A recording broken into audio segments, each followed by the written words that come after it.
señoras y señores, Miscelánea 2004.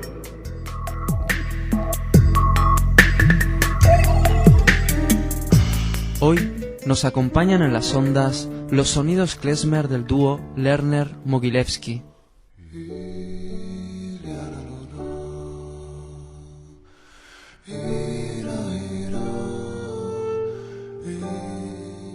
César Lerner y Marcelo Mogilevsky son dos polifacéticos músicos argentinos, nietos de inmigrantes rusos y polacos, que hace 2 décadas decidieron formar el dúo Lerner-Mogilevsky, también conocido como Klezmer en Buenos Aires, nombre de su segundo álbum, el que hoy escucharán a lo largo de todo este programa musical. Estos dos músicos, con el tiempo y gracias a sus dilatadas carreras, han conseguido formar un corpus musical propio, un estilo que, teniendo como esqueleto al klezmer, se aprovecha de su versatilidad armónica para explorar los terrenos cercanos como el jazz, el tango y la música contemporánea, tal como la canción que nos acompaña ahora mismo, titulada Film di Mekotunim Ayem.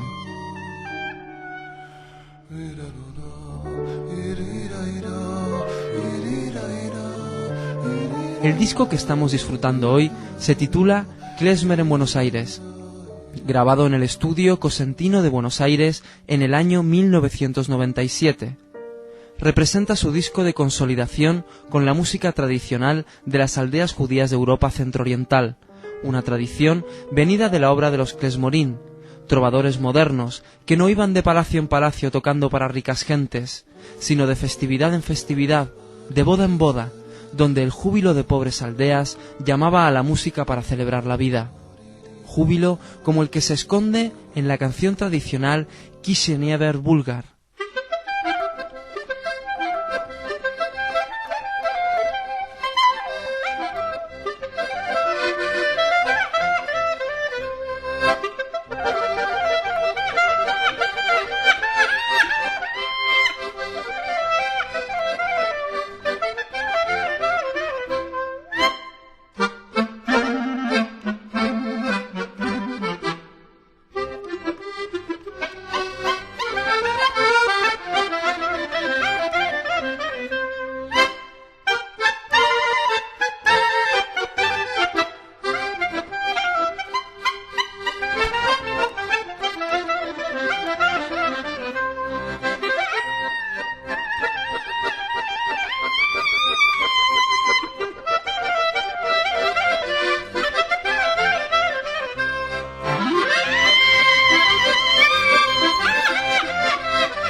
El virtuosismo es una de las cualidades más destacadas de estos dos músicos. Marcelo Mogilevsky toca clarinete, clarinete bajo, saxo soprano, flautas dulces, armónica, gaita y duduk. César Lerner toca el piano, acordeón a piano y percusión, siendo ambos excelentes compositores además de intérpretes, ya que son también conocidos por sus bandas sonoras como Esperando al Mesías, de Daniel Burman, película con la que ganaron el premio Cóndor de Plata a la mejor música, y la música original del film 9 Reinas, que tuvo una gran acogida en las carteleras españolas. Despedimos este programa de hoy con misterio y tradición. Les dejaremos con la canción Sirva, parte también del disco Klezmer en Buenos Aires, que encierra el misterio que aportan estos dos músicos, creando atmósferas de vanguardia, y la tradición del klezmer, esa música que suena a veces triste, a veces dulce.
Radio Sefarad te cuenta qué hacer este fin de semana. Esta es la agenda. En este repaso por la actividad cultural de los próximos días, nos vamos a centrar en la música sefardí, pero antes queremos felicitar a Moshe Bengio, quien el lunes recibirá la distinción al mérito comunitario que anualmente otorga la Comunidad Judía de Madrid. En Radio Sefarad contaremos la próxima semana con la presencia de Moshe Bengio, cuya inestimable colaboración en la labor comunitaria por fin se ve recompensada. Nos centramos ahora en la música y en dos figuras de primer orden, Mario Cohen y Paco Díez. Escritor e investigador argentino, Mario Cohen, presidente del Centro de Investigación y Difusión de la Cultura Sefardí, organismo de la Federación Sefardí de Latinoamérica, impartirá una serie de conferencias sobre la cultura sefardí, a las que seguirá el recital de Paco Díez, uno de los mayores exponentes en música judeo-española. Tras su paso por Zamora, Soria y Valladolid, este fin de semana viajarán a Jaén y Ceuta. El viernes 13, a partir de las 8:30 de la tarde, estarán en el Teatro Darimelia de Jaén, en un evento organizado por el Centro de Estudios Andaluces. Y el sábado actuarán en el Ayuntamiento de Ceuta, bajo la organización de la Consejería de Educación y Cultura. Madrid no se quedará sin la inigualable visita de Cohen y Díez. Será la próxima semana, el martes 17, en el Colegio San Ildefonso de la Universidad Alcalá de Henares, a partir de las 5 de la tarde. Les dejamos con una entrevista a Mario Cohen, fruto de su visita a Radio Sefarad.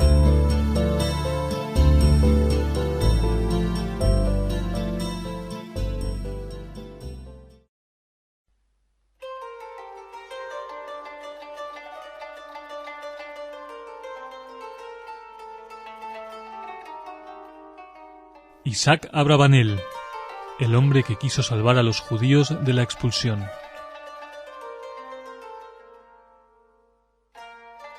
Isaac Abravanel nació en Lisboa, Portugal, en 1437. Estudió Talmud, filosofía y estudios seculares. Gran erudito y comentarista rabínico, pasará a la historia como el influyente ministro de finanzas de los reyes católicos, que se resistió a la expulsión de los judíos de España.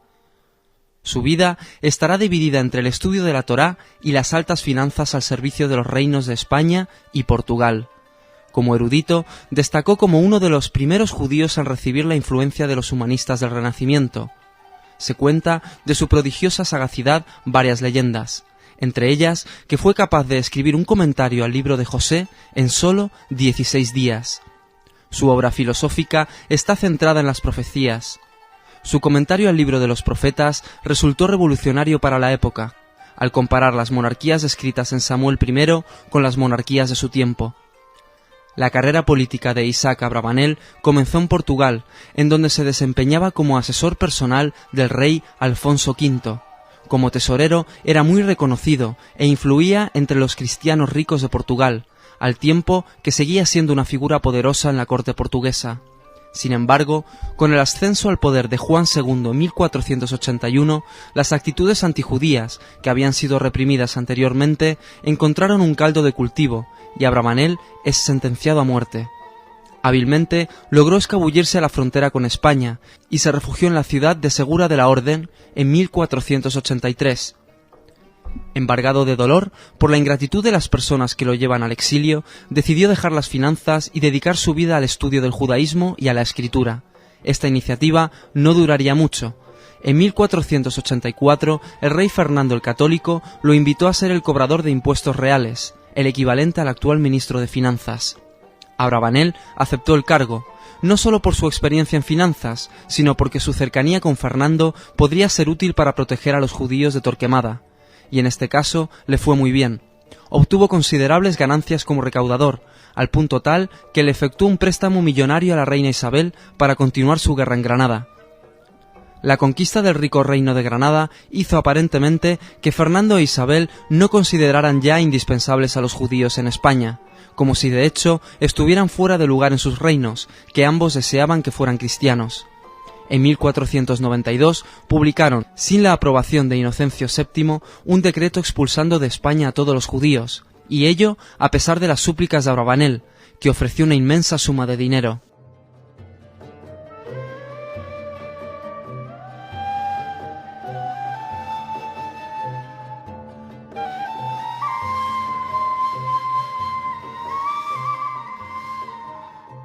Rafael Cansinos Asens, reconocido escritor español de origen judío de principios del siglo XX, reproduce imaginariamente la escena en la cual Abravanel intenta convencer a los reyes católicos para que no expulsen a los judíos mediante el pago de un tributo, del que él sería su fiador.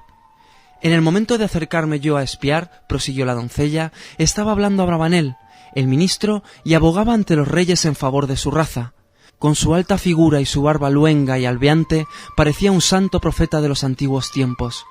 Había en sus negros ojos tanta majestad que a su lado Fernando no parecía un rey, y él solo parecía el único señor, grande y soberano, que haya gobernado jamás en la tierra.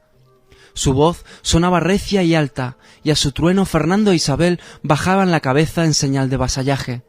En conclusión, todo parecía arreglado, mi señora. Los judíos se quedarían en España mediante un fuerte tributo, saliendo Abravanel fiador por ellos ante los reyes. Cuando he aquí que Torquemada el fiero y sanguinario inquisidor entró violentamente en la cámara. Con sus ojos llameantes y su crespa barbaza tenía algo de felino. A mí, no obstante estar segura, me dio miedo, mi señora. Traía un crucifijo de marfil bajo la manga del hábito y al sacarlo parecía que sacaba un puñal. De un salto fuese hasta el trono y poniendo el crucifijo a los pies de la reina, gritó con voz tremenda y cavernosa, propia de un bandolero de caminos: «Judas vendió a Jesús por 30 dineros. Los reyes de España lo venden hoy también a los mismos que lo crucificaron». Aquellas palabras fueron decisivas. Abravanel retiróse acto seguido de la cámara. Iba tan sereno y tranquilo que yo sentí impulsos de seguirle para besar la orla de su manto. «Se van los judíos, mi señora». Al venirme yo de allí, los reyes habían ya rubricado con sus firmas el decreto de expulsión. Cuando se dictó el edicto de expulsión, los reyes quisieron forzar la conversión de Abravanel, sabedores de su gran capacidad como tesorero y administrador en las cortes. Le propusieron mantener su estatus y sus privilegios, a lo que nuestro personaje se negó. Esta decisión heroica y valiente de mantenimiento de unos principios ante la adversidad y la barbarie será comparada con los grandes hitos de la resistencia judía. El profesor Abraham Uberman lo compara con la resistencia de los judíos en el gueto de Varsovia en su libro Los guetos bajo el dominio nazi. Isaac Abravanel decide abandonar España y consigue salir con su hijo, conocido como León el Hebreo y reconocido filósofo, rumbo a Nápoles. En Nápoles planeó concentrarse en escribir su comentario a la Torá, pero fue empleado otra vez por el rey para cobrar impuestos reales. En Nápoles planeó concentrarse en escribir su comentario a la Torá, pero fue empleado otra vez por el rey para cobrar impuestos reales. El rey, junto a su ministro de Finanzas, debieron huir de los franceses, radicándose definitivamente en Venecia en 1503, donde nuestro personaje fallecerá en 1508. Ha sido un perfil de Federico Zuckerman para Radio Sefarad.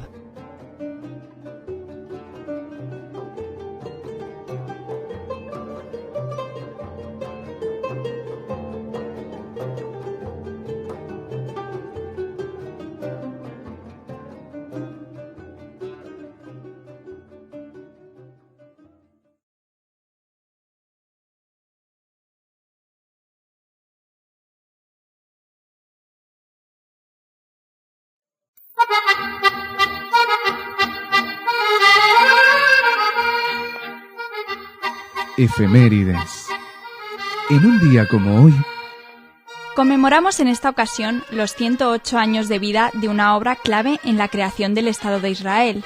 Nos referimos al libro El Estado judío, una solución moderna de la cuestión judía, de Theodor Herzl, publicado el 14 de febrero de 1896. Para entender el contexto en el que se originó el escrito, repasamos la figura de quien fuera conocido como el padre del sionismo. Theodor Benjamin Zeev Herzl nació en Budapest en 1860, en el seno de una familia hispano-judía que, desde España, pasando por el Imperio Otomano, llegó primero a los Balcanes y luego se estableció en Hungría. Siendo joven, se trasladó a Viena, donde se doctoró en Derecho y comenzó su actividad profesional como escritor y periodista. A pesar de su educación laica, Herzl ya empezaría a notar un cierto ambiente de antisemitismo durante sus estudios universitarios en Viena, pero sería en París, durante la Affaire Dreyfus, cuando comenzó a comprender su dimensión. Fue como una revelación, un punto de partida en su defensa del judaísmo. Tal vez lo que más le doliera a nuestro autor fue que las explosiones de antisemitismo se produjeran precisamente en Francia, patria de los derechos del hombre. Antes consideraba que el antisemitismo solo era posible en los medios pobres y atrasados, pero después se convenció que ni el progreso en las ciencias y en la técnica, ni el elevado nivel de la civilización eran capaces de impedir tales retrocesos antidemocráticos. Comenzó entonces a forjar su idea de un Estado judío.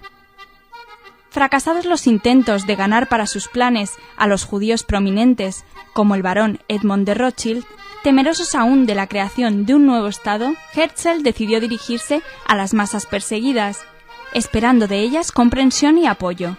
Con tal fin, compuso el libro Der Judenstaat, el Estado judío, un pequeño escrito de algo más de 100 páginas que enseguida fue traducido al inglés, al francés y al ruso, despertando un enorme interés entre las masas judías por el sionismo. Esta es la idea fundamental de la obra en palabras de Herzl. La cuestión judía es una cuestión nacional. Para solucionarla, tenemos que hacer de ella, ante todo, una cuestión mundial, que ha de ser resuelta en un Consejo de Naciones Civilizadas. Nosotros somos un pueblo. Un pueblo. Las palabras de Herzl son claras. No nos dejemos abatir por el odio que nos rodea. Somos un pueblo y contamos millones. El mundo no puede desinteresarse de nosotros si tomamos nuestra suerte en nuestras propias manos. Ya que somos perseguidos y se nos aparta de los demás, trabajemos para lograr una existencia nacional libre y normal. Proclamemos en voz alta que queremos un Estado judío y creemos el movimiento que lo realice. Con esto nació el sionismo como movimiento político. Para Herzl, la cuestión judía debía ser resuelta en el plano de la política internacional. Todas sus gestiones diplomáticas estaban encauzadas en este sentido: asegurar a los judíos un territorio garantizado por el derecho público internacional. Sin esta postura fundamental, que era lo nuevo que Herzl introdujo en el sionismo, no se podría comprender la posterior declaración de Balfour ni la fundación del Estado de Israel. Solo 45 años después de su muerte, en 1904, el Estado de Israel fue reconocido por la Organización de las Naciones Unidas. La moderna ciudad de Tel Aviv es la realización de sus sueños utópicos en la novela Alt-Neuland, vieja nueva patria, que en hebreo se expresa Tel Aviv. De ahí el nombre de la ciudad.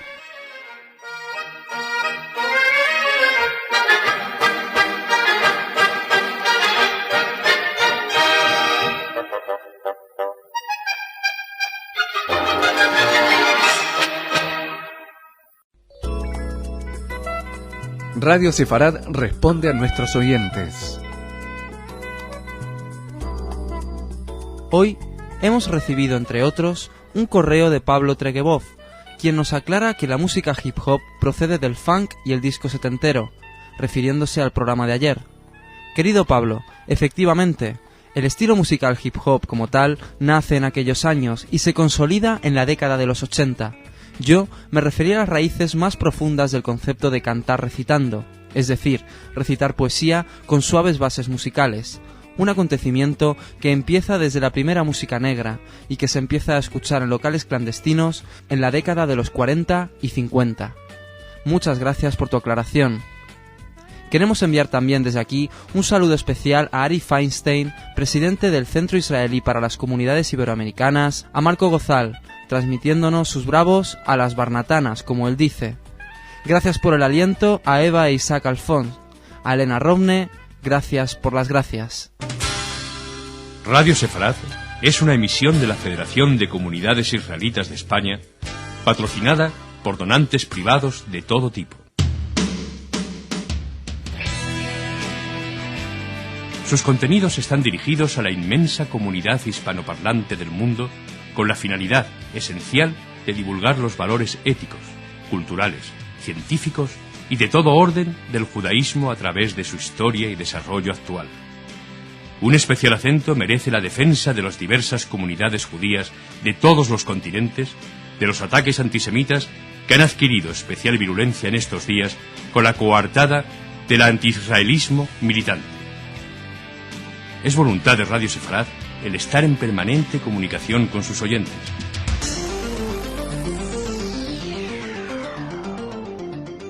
Escríbanos con sus inquietudes, interrogantes, críticas o aportaciones a redacción@radiosefarad.com.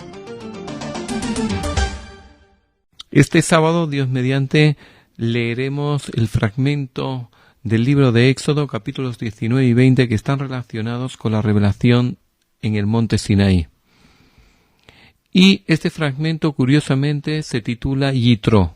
¿Quién era Yitro? Yitro era el suegro de Moshe, que fue Cohen Midian, un sacerdote de la idolatría.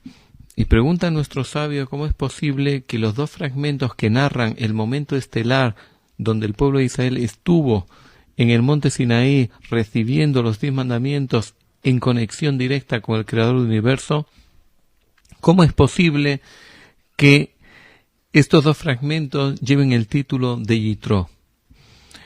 Y sin embargo, Yitro, cuando escuchó la partición del Mar Rojo, escuchó el milagro que había ocurrido con el pueblo de Israel, enseguida dejó Midian y vino. Y ese fue el mérito de Yitro, porque todas las naciones que estaban alrededor de Egipto escucharon los milagros que estaban aconteciendo durante 9 meses en Egipto. También escucharon la partición del Mar Rojo, pero nadie vino. Todos fueron indiferentes al mensaje. Pero Yitro escuchó y vino. Él, cuando escuchó la verdad de la partición del mar y la presencia de Dios con el pueblo de Israel, en ese momento dijo: yo no puedo ser indiferente a la verdad, yo tengo que comprometerme con ella.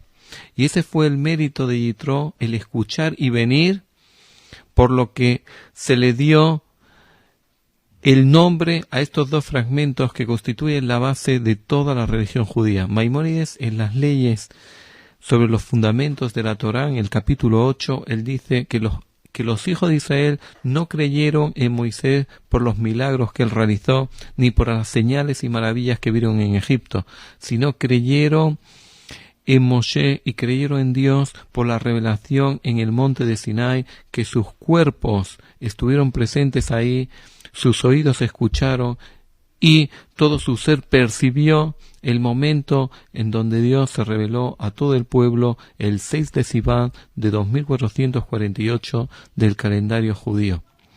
Y vemos que estos 10 mandamientos que en ese momento se dieron tienen una simetría entre las dos tablas. Muchos exégetas preguntan por qué se dieron en 2 tablas. Los 10 mandamientos se podían haber dado en una sola tabla y sin embargo explican que las 2 tablas tienen un significado, ya que la primera tabla simboliza la relación del hombre con Dios y la segunda tabla simboliza la relación del hombre con el hombre, porque en esta vida nosotros tenemos que buscar la plenitud en 2 planos, en el plano ético y en el plano espiritual. Y estas 2 tablas, curiosamente, tienen una simetría y un paralelismo si analizamos los mandamientos de la primera tabla y la segunda tabla. El primer mandamiento de la primera tabla dice: yo soy tu Dios que te sacó de Egipto.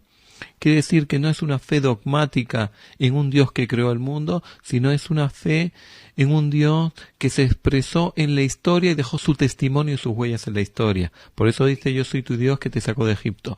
El primer mandamiento de la segunda tabla escribe: no asesinarás. Ahora, si un mosquito, por ejemplo, me molesta, yo voy y echo insecticida y lo mato. La pregunta es: ¿quién me da derecho a matar el mosquito? Porque yo soy más fuerte que él. Entonces, si mi vecino pone música y me molesta, y si yo soy más fuerte que él, también podría subir y matarle. Si todo el criterio es que yo soy más fuerte que el otro, lo que me da derecho a poder matar, pero sin embargo, yo soy tu Dios que te sacó de Egipto, quiere decir que hay un creador del universo. Y ese creador te creó a imagen y semejanza de Dios. Como el hombre es un ser creado a imagen y semejanza de Dios, esa es su singularidad. Y por tanto, al hombre se le dieron las llaves de la creación. Y eso es lo que me da derecho, que si yo quiero comer un animal, lo puedo degollar. O si yo quiero comer una fruta, la puedo arrancar y quitarle su energía vital. ¿Por qué? Porque el Creador, al crearnos a imagen y semejanza de Dios, nos dio el derecho de poder utilizar la creación para nosotros. Entonces, en la primera tabla, el primer mandamiento dice: yo soy tu Dios que te sacó de Egipto. La segunda tabla, el primer mandamiento: no asesinarás. ¿Por qué no puedes asesinar? Porque cada ser humano lleva y porta la imagen y semejanza de Dios. Entonces tú no puedes hacer ningún daño, no puedes asesinar a otro ser que ha sido creado a imagen y semejanza de Dios. El segundo mandamiento dice: no tendrás otros dioses, y en la segunda tabla: no cometerás adulterio. ¿Qué quiere decir no tendrás otros dioses? No puedes tener ningún valor por encima del valor de Dios. Si una persona, para él el dinero es lo más importante y por el dinero está dispuesto a robar y está dispuesto a pasar todas las leyes de la ética, quiere decir que para esa persona el dinero es una idolatría. Y por tanto, no tendrás otros dioses, es que no puedes tener ningún valor por encima del valor de Dios, no puedes tener ningún sustituto. Ahora, dentro del matrimonio, ¿cuál es el sustituto? El adulterio. Y por eso en el segundo mandamiento, la segunda tabla, es: no cometerás adulterio, y es paralelo a no tendrás otros dioses. El tercer mandamiento es: no pronunciarás el nombre de Dios en vano. En la segunda tabla es: no robarás.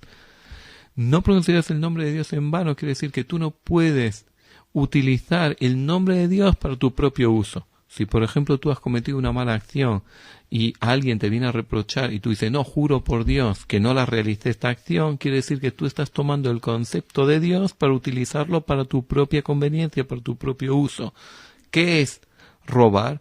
Robar es utilizar un objeto de otra persona para tu propio uso. El cuarto mandamiento es: recuerda el día del sábado para santificarlo. En la primera tabla. En la segunda tabla es: no pronunciarás falso testimonio. ¿Qué quiere decir el concepto del sábado? ¿Por qué nosotros tenemos que guardar el sábado? ¿Exclusivamente por descansar? No, porque si una persona no está cansado del sábado, ¿por qué se le va a obligar a descansar? La idea del sábado es que un día a la semana, el séptimo día, nosotros paramos nuestra labor creativa. ¿Por qué? Porque el creador del universo el sábado también paró su labor creativa. Y el hecho de parar nuestra labor creativa el sábado es reconocer y expresar o manifestar que el mundo tiene un creador. Cuando alguien me pregunta: ¿por qué tú no trabajas el sábado? Porque Dios paró su labor creativa. Y es una forma de reconocer que el mundo tiene un creador. Es testimoniar que el mundo tiene un creador. Cuando nosotros pronunciamos falso testimonio, estamos haciendo algo muy negativo, estamos expresando algo que no es correcto. De la misma forma, cuando nosotros trabajamos el sábado, estamos dejando de testimoniar que el mundo tiene un creador. Y el quinto mandamiento es honra a tu padre y a tu madre, de la primera tabla, y en la segunda tabla es no codiciarás. Muchos comentaristas se hacen la pregunta, si la primera tabla define lo que es la relación del hombre con Dios, ¿por qué honra a tu padre y a tu madre está en la primera tabla? Y la respuesta es que honra a tu padre y a tu madre es una forma de reconocer el bien al que te ha hecho el bien. Tus padres se esforzaron por ti, trabajaron por ti, lucharon por ti. Tú tienes que reconocerle el bien, por tanto tienes que respetarlo. Ahora, cuando uno desarrolla la cualidad del reconocimiento del bien, tiene que hacer una implicación. ¿Quién creó a mi padre? ¿Quién me creó a mí? ¿Quién creó el universo? Dios. Entonces yo tengo que reconocer el bien al que me ha hecho el bien y por tanto el cumplimiento de honra a tu padre y a tu madre me lleva a desarrollar la cualidad del reconocimiento del bien que me conecta con el creador del universo.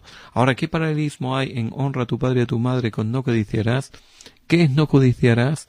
Codiciar es desear algo que no es tuyo. Cuando una persona quiere abandonar la cultura o el legado que le dieron sus padres, ese legado que viene desde la revelación del monte Sinai, y busca otras culturas, es que está codiciando otros legados. Por tanto, el honra a tu padre y a tu madre está ligado por no codiciar, porque si tú honras a tu padre y a tu madre, tienes que también, entre otras cosas, respetar el legado y la antorcha que ellos te han legado para continuarla y perpetuarla. Muchas gracias.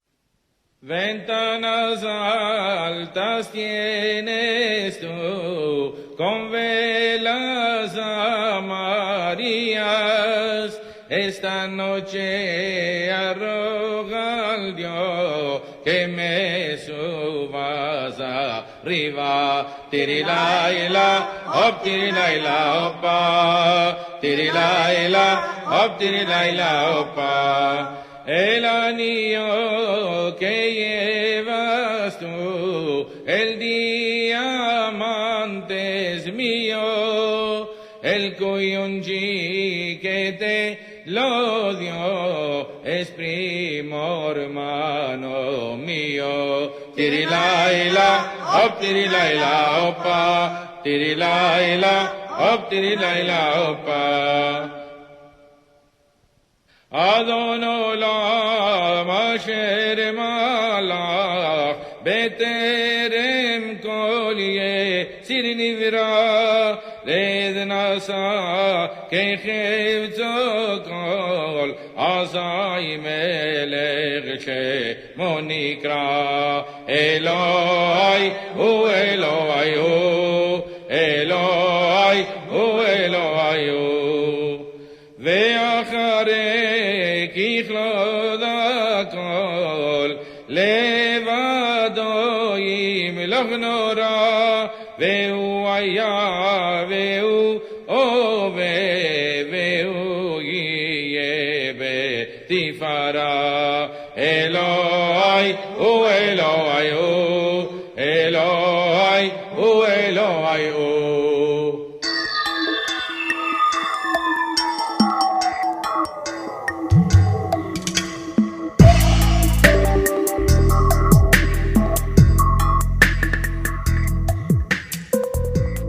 El patrimonio cultural sefaradí es un legado que guardan los judíos españoles y que ofrece la fructuosa herencia hispánica en un ejemplo valutoso de la memoria y la creación continuada.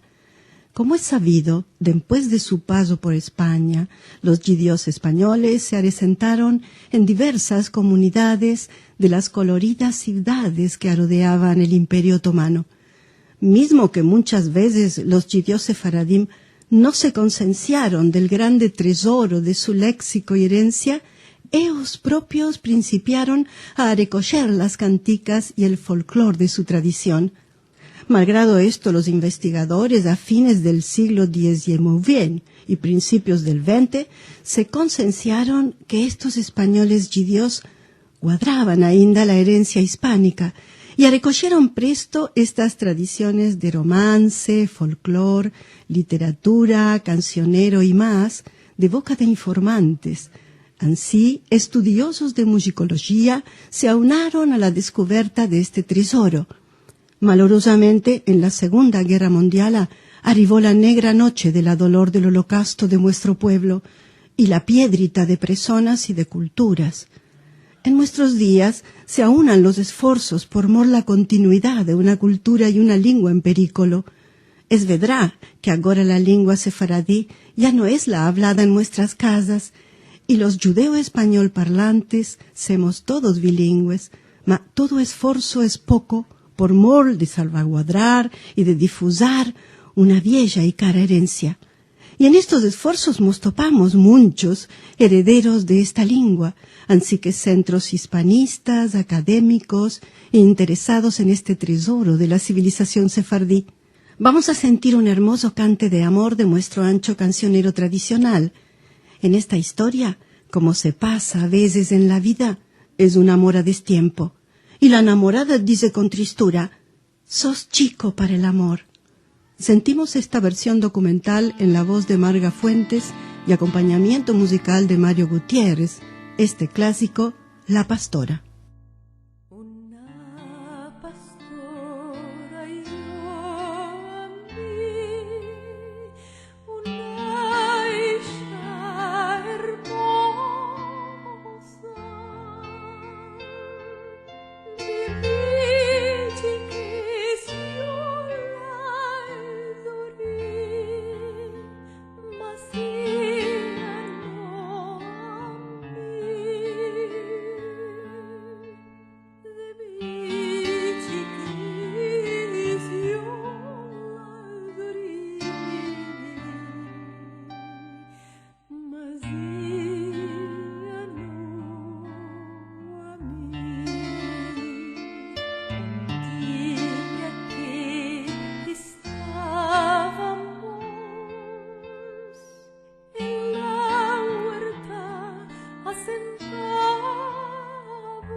Entre sus brazos me estrechó y con amor ella me besó. Mi distancia y con dolor sostigo para el amor.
Vos habló en sefardí Matilda Guinní de Barnatán.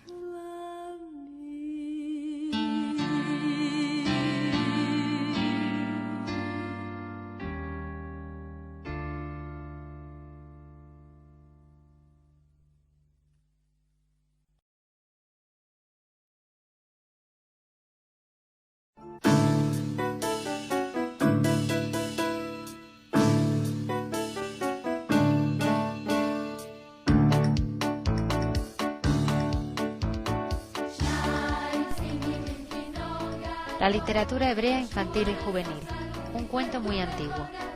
Quizá debamos buscar los orígenes del cuento infantil en las canciones populares. Puede que el primer cuento impreso de la historia de Occidente sea la canción de Had Gadya, escrita en arameo, lo cual indica hasta qué punto su origen es remoto.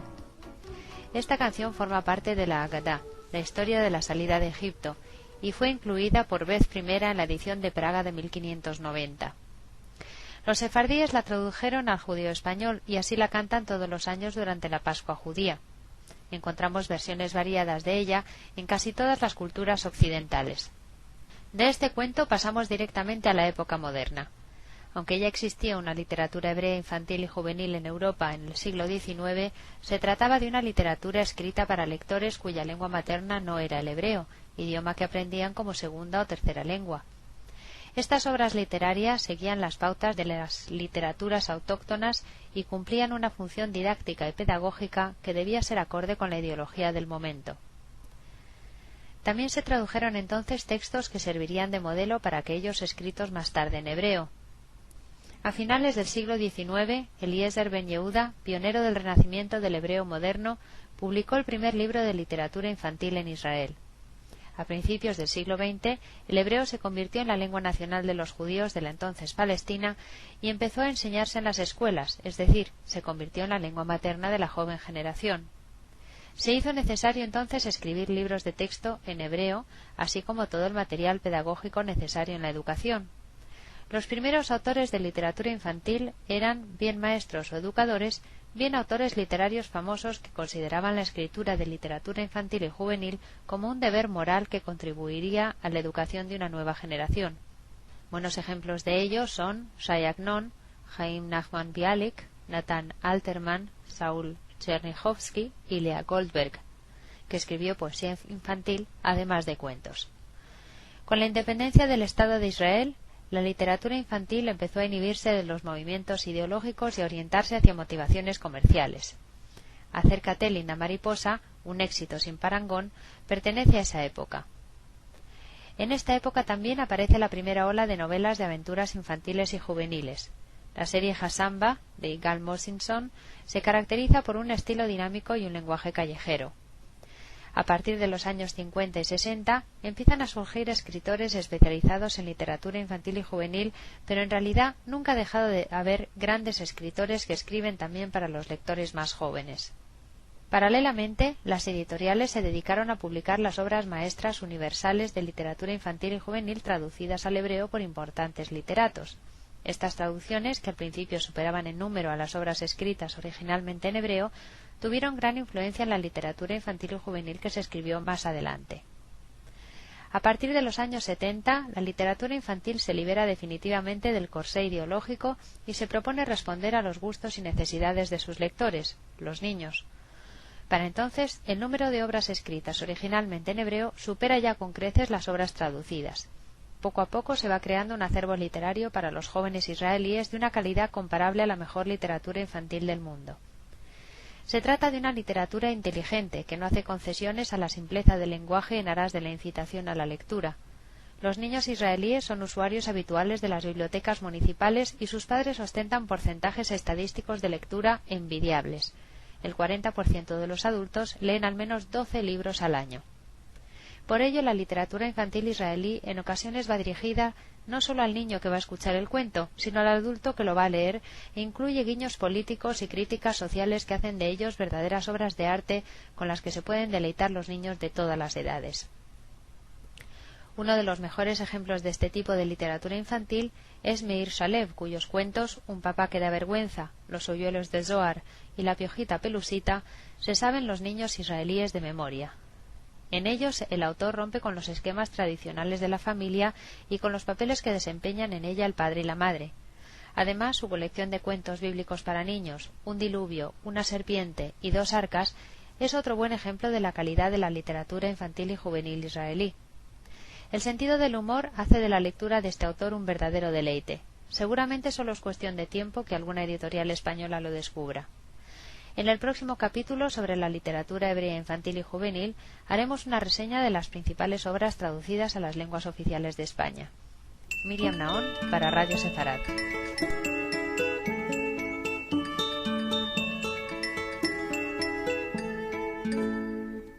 זה שעון בן חיל אשר איננו נח ביום וגם בליל דופק טיק טק טיק טק טיק טק טיק טק טיק טק דופק שעון בן חיל ביום וגם בליל דופק טיק טק טיק טק טיק טק טיק טק טיק טק טיק טק טיק טק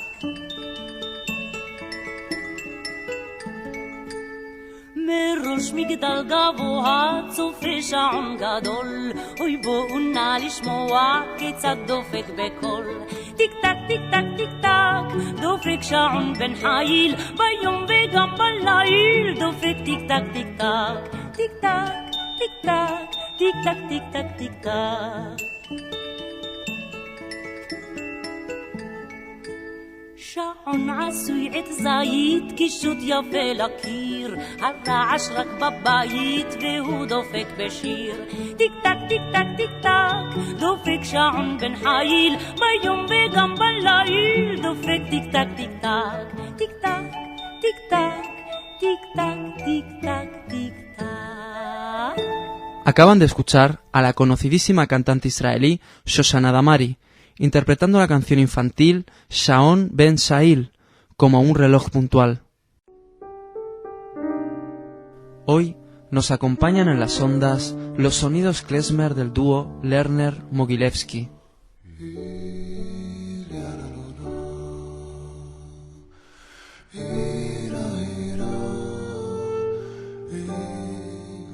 César Lerner y Marcelo Mogilevsky son dos polifacéticos músicos argentinos, nietos de inmigrantes rusos y polacos, que hace 2 décadas decidieron formar el dúo Lerner-Mogilevsky, también conocido como Klezmer en Buenos Aires, nombre de su segundo álbum, el que hoy escucharán a lo largo de todo este programa musical.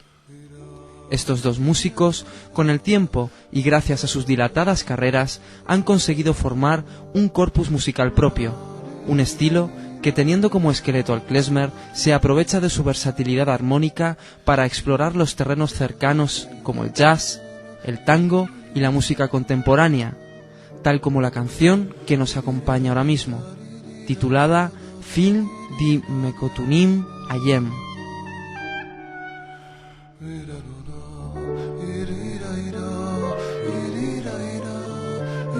El disco que estamos disfrutando hoy se titula Klezmer en Buenos Aires, grabado en el estudio Cosentino de Buenos Aires en el año 1997. Representa su disco de consolidación con la música tradicional de las aldeas judías de Europa centrooriental, una tradición venida de la obra de los klezmorín, trovadores modernos que no iban de palacio en palacio tocando para ricas gentes, sino de festividad en festividad, de boda en boda, donde el júbilo de pobres aldeas llamaba a la música para celebrar la vida. Júbilo como el que se esconde en la canción tradicional Kisheniever Bulgar.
El virtuosismo es una de las cualidades más destacadas de estos dos músicos.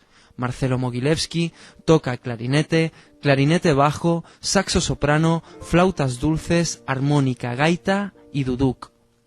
César Lerner toca el piano, acordeón a piano y percusión, siendo ambos excelentes compositores además de intérpretes, ya que son también conocidos por sus bandas sonoras como Esperando al Mesías, de Daniel Burman, película con la que ganaron el premio Cóndor de Plata a la mejor música, y la música original del film Nueve Reinas, que tuvo una gran acogida en las carteleras españolas. Despedimos este programa de hoy con misterio y tradición.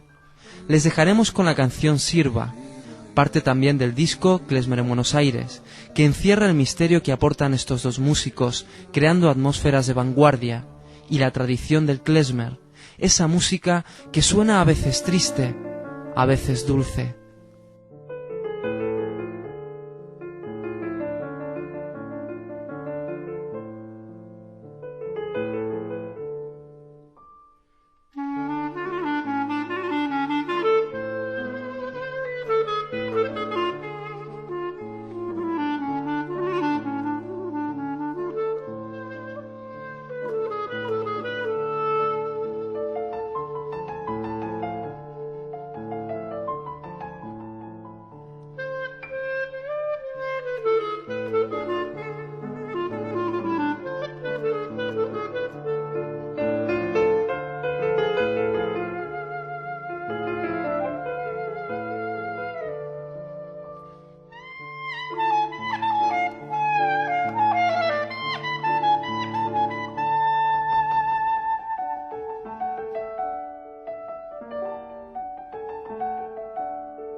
Humoreski. Una nota de humor en Radio Sefarad. Unos amigos sefardíes se encuentran de vacaciones en Marbella. Al salir de la sinagoga y acabadas las oraciones del atardecer, Alberto le dice a Moy, mientras toman unos refrescos contemplando el mar: ¿Sabes, Moy? Cuentan maravillas del nuevo psicoanalista argentino que se ha instalado en Madrid. ¡Qué bien! Creo, Alberto, que deberías consultarlo. ¿Yo? ¿Por qué, Moy? Si no tengo ningún problema psicológico. Pero si, como tú afirmas, dijo Moy, es tan extraordinario, seguramente te encontrará algún complejo oculto. Radio Sefarad es una emisión de la Federación de Comunidades Israelitas de España, patrocinada por donantes privados de todo tipo. Sus contenidos están dirigidos a la inmensa comunidad hispanoparlante del mundo con la finalidad esencial de divulgar los valores éticos, culturales, científicos y de todo orden del judaísmo a través de su historia y desarrollo actual. Un especial acento merece la defensa de las diversas comunidades judías de todos los continentes de los ataques antisemitas que han adquirido especial virulencia en estos días con la coartada del antiisraelismo militante. Es voluntad de Radio Sefarad el estar en permanente comunicación con sus oyentes.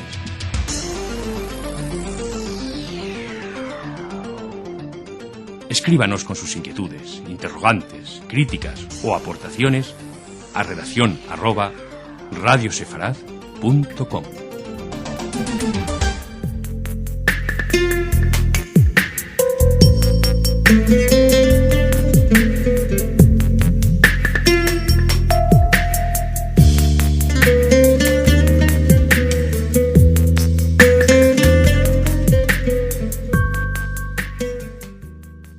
En las cantigas tradicionales del patrimonio sefaradí se reflectan los aires mediterráneos y la color de las ciudades donde se asentaron las comunidades sefaradim.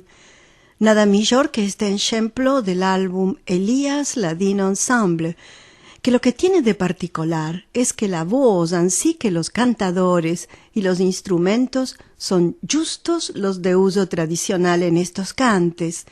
Y por esto, en Yo Elías y en su álbum, es posible de apreciar, diremos, la clima familiar, cómo sentíamos de criaturas estas cantigas y que creemos toparnos de nuevo en nuestras casas. En este álbum agradece Yo Elías la generosidad de sus informantes, entre ellos Victoria Hazán, Sofía Mira, Víctor Levi, y son muchos los conciertos ofrecidos por estos intérpretes en instituciones tales que Sephardic House, Yeshiva University, Fundación Cultura Sefaradí, así que en museos, universidades y festivales. Vamos ahora a este tema en vos diciendo que en la diversidad de los cantes de amor, no todos son dichosos y con dulces sentimientos. Por contra, en esta cantiga Bate, bate, el enamorado tiene muchas quejas, y además cuando le dice a ella: de mí tomates las parás, no tenías un centavo, y le da a entender lo que está sintiendo. Bate en buen hora, ya pasó la hora de cuando decías que por ti yo voy a morir. Del álbum Ladino Live Elías Ladino Ensemble, voz y guitarra Yo Elías, voz y clarinete, Dani Elías, ud y canum, Scott Wilson, Domberg, Richard Kusami, buzuki, George Vikos, guitarra, Maurice Daka. ¿Sentimos este cante? Bate, bate. Vos habló en sefardí Matilda Guinni de Bernatán.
Una estupenda noticia nos llegó el sábado desde el prestigioso Festival de Cine de Berlín.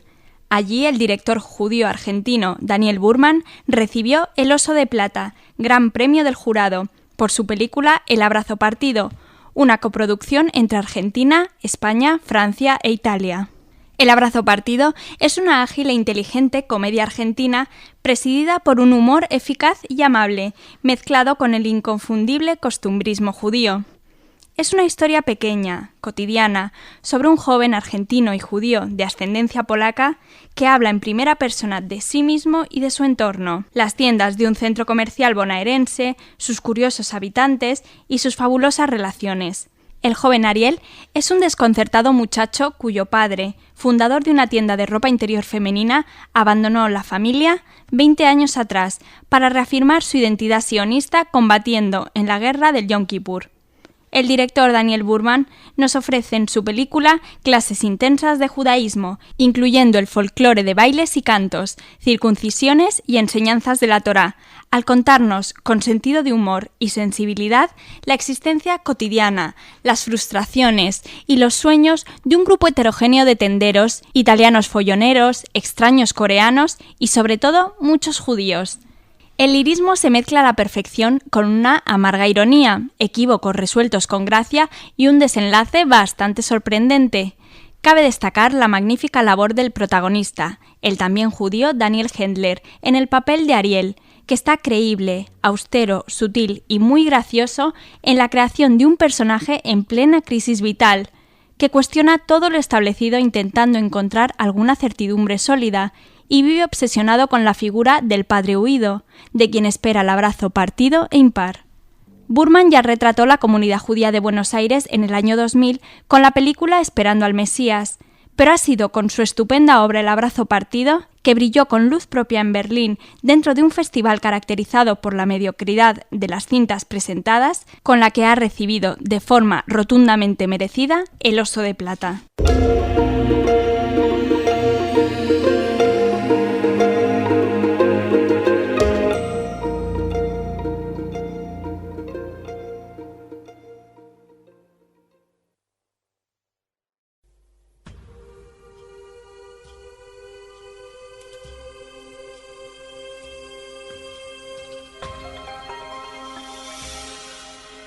El embajador de Israel en España, Víctor Harel, se disponía a visitar Melilla este fin de semana pasado para contactar con la comunidad judía de la ciudad, mantener una reunión con sus representantes y celebrar el Shabbat. La Comisión Islámica de Melilla, CIM, mostró su rechazo a la visita del embajador al presidente de la ciudad autónoma, Juan José Imbroda, quien decidió suspender su encuentro con Harel por cuestiones de agenda. La CIM subrayó la gran preocupación, indignación y rechazo que produce en la comunidad musulmana de Melilla la visita del embajador, considerándola una provocación gratuita, una falta de respeto elemental y una agresión a nuestras más íntimas convicciones y al mismo tiempo un atentado a la convivencia melillense. Además, la Comisión Islámica de Melilla hizo un llamamiento a las organizaciones comprometidas con los derechos humanos y con la causa del pueblo palestino, y con la defensa de sus derechos nacionales, incluido el de resistir por todos los medios a la impunidad y brutalidad de la ocupación israelí, a ejercitar democráticamente la protesta por la presencia en Melilla de un defensor valedor de las masacres que tanto en la actualidad como en el pasado ha ejercido el sanguinario Ariel Sharon. Desde la Embajada de Israel se suspendió la visita del embajador.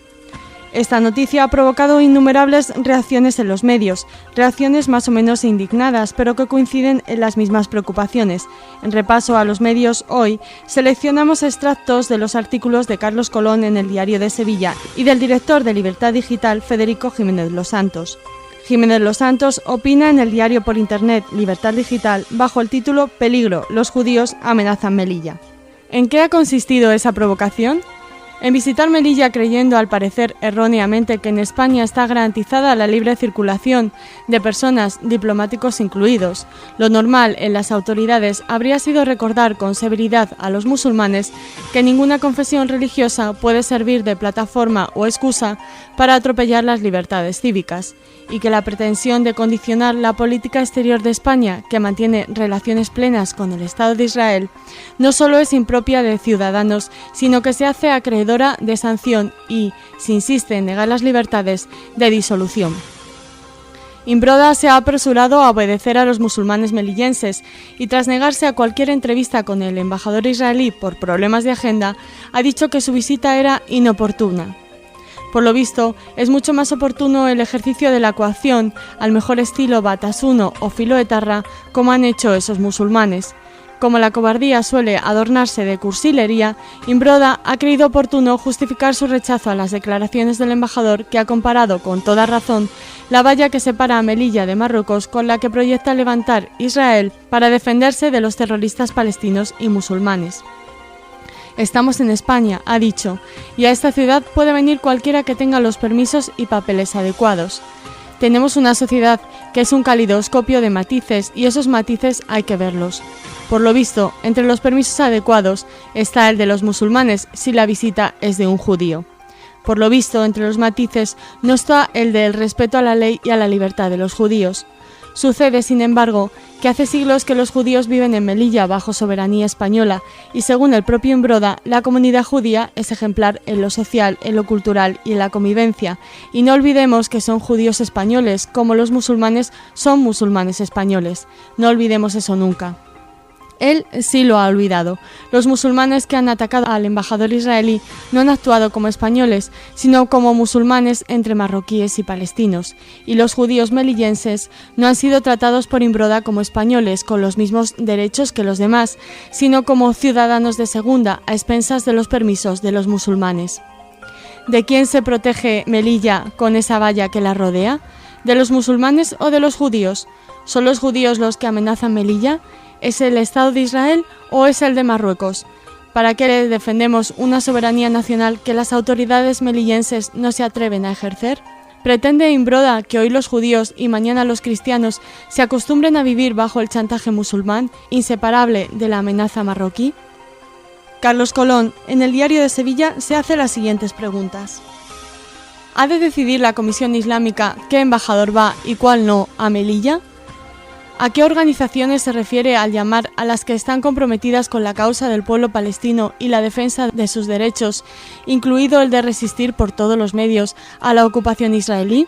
¿Incluye esto poner bombas en autobuses, restaurantes y supermercados? A estas tres preguntas hay que añadir otra, más grave aún si cabe. ¿Por qué el presidente de la ciudad autónoma, Juan José Imbroda, dijo que no se reuniría con el embajador por cuestiones de agenda? Colón termina con una reflexión a la que nos sumamos. Sería dramático que hasta allí, donde siempre hubo convivencia y tolerancia, llegue el odio.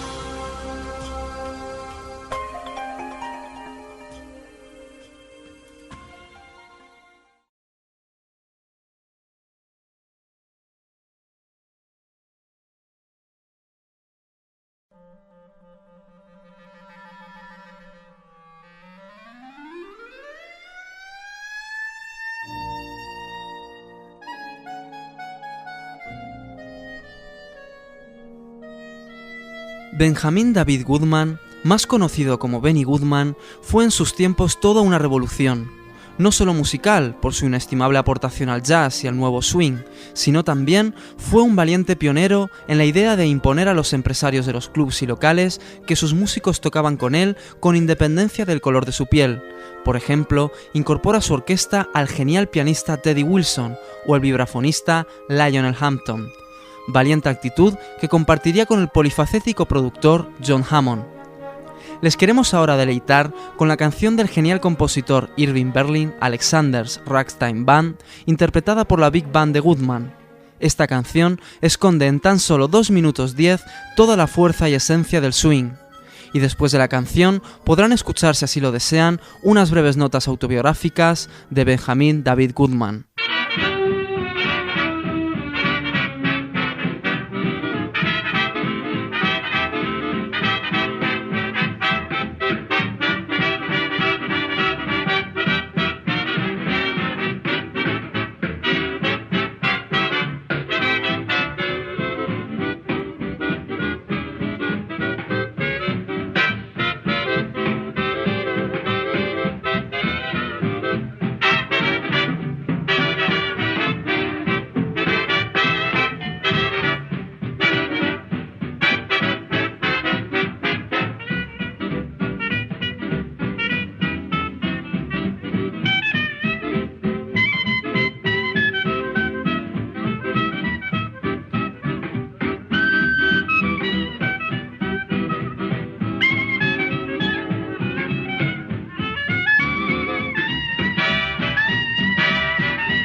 Benny Goodman nace en Chicago el 30 de mayo de 1909, en el seno de una humilde familia judía de origen polaco.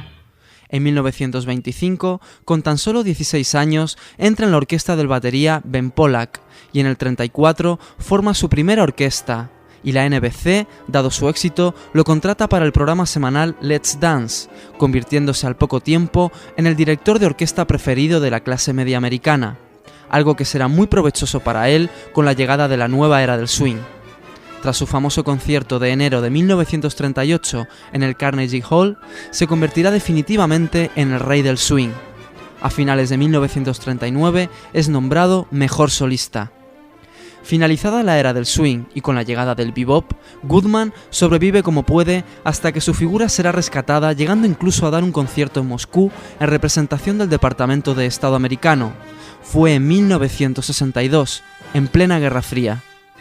Benny Goodman muere el 13 de junio de 1986, a los 77 años, después de haber consagrado toda su vida al jazz y convertirse en maestro del swing, y así seguirá siendo recordado por todos durante mucho tiempo.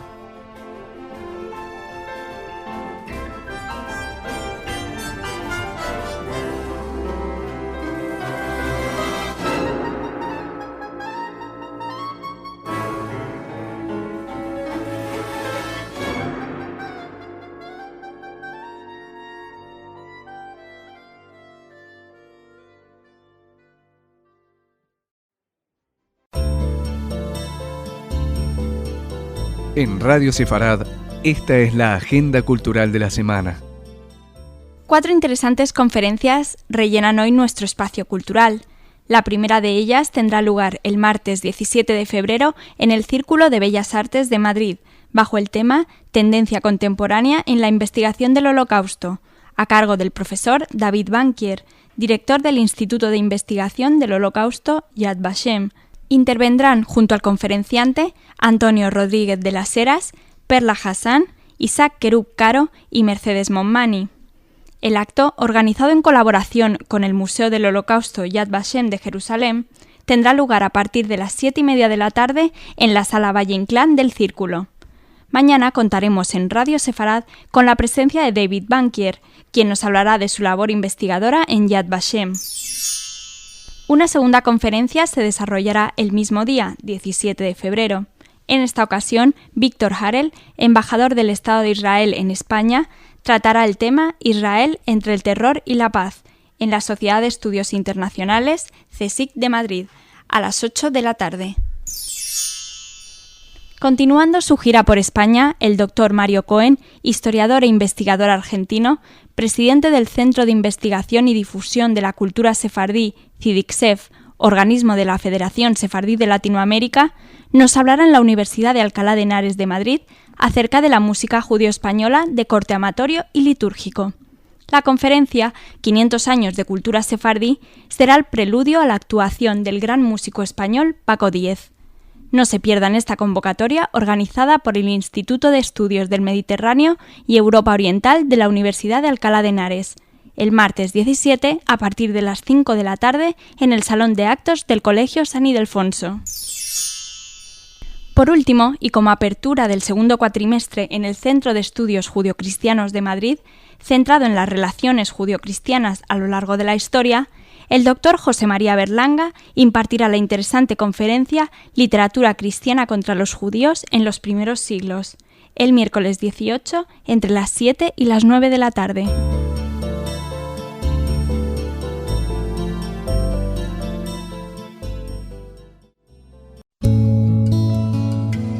Efemérides. En un día como hoy, se cumplen hoy 55 años de aquel febrero de 1949 en el que Chaim Weizmann fuera elegido primer presidente del Estado de Israel. Desde Motol, la pequeña y aislada aldea a 40 kilómetros de Pinsk, en Bielorrusia, hasta su juramento como primer presidente en Jerusalén, el camino de Weizmann fue el de un sionista que vio cumplido su sueño de ver una patria judía en Israel. En su juventud, el sionismo espiritual le impulsó a promover la idea de una universidad hebrea en Israel.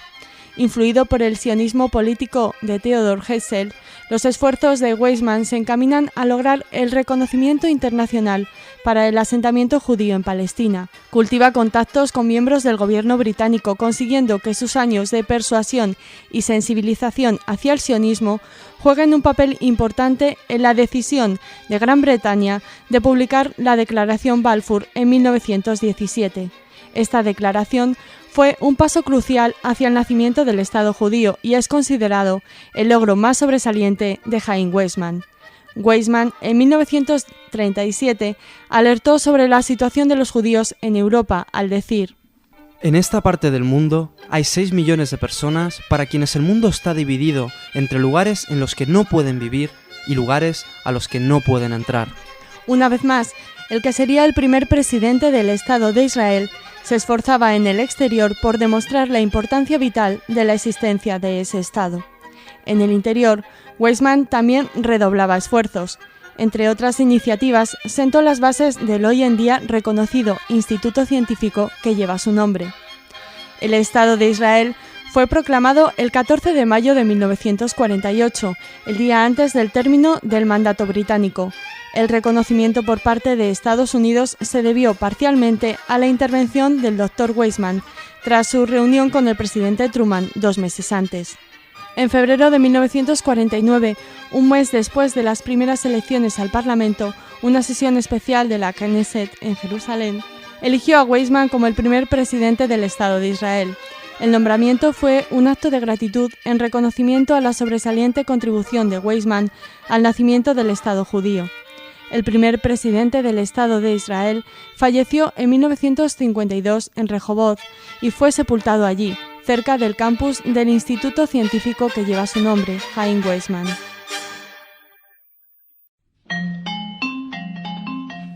Humoreski. Una nota de humor en Radio Sefarad. Cuando el rabino jefe del tribunal religioso interrogó a Jaime Cohen sobre las motivaciones de su petición de divorcio presentadas contra su esposa Alegre, manifestó que los principales eran doctrinales. ¿Cuáles?, interrogó el rabí sorprendido. Mi esposa idolatra el dinero y yo no tengo ni un euro. Radio Sefarad es una emisión de la Federación de Comunidades Israelitas de España, patrocinada por donantes privados de todo tipo. Sus contenidos están dirigidos a la inmensa comunidad hispanoparlante del mundo con la finalidad esencial de divulgar los valores éticos, culturales, científicos y de todo orden del judaísmo a través de su historia y desarrollo actual. Un especial acento merece la defensa de las diversas comunidades judías de todos los continentes de los ataques antisemitas que han adquirido especial virulencia en estos días con la coartada del antiisraelismo militante. Es voluntad de Radio Sefarad el estar en permanente comunicación con sus oyentes.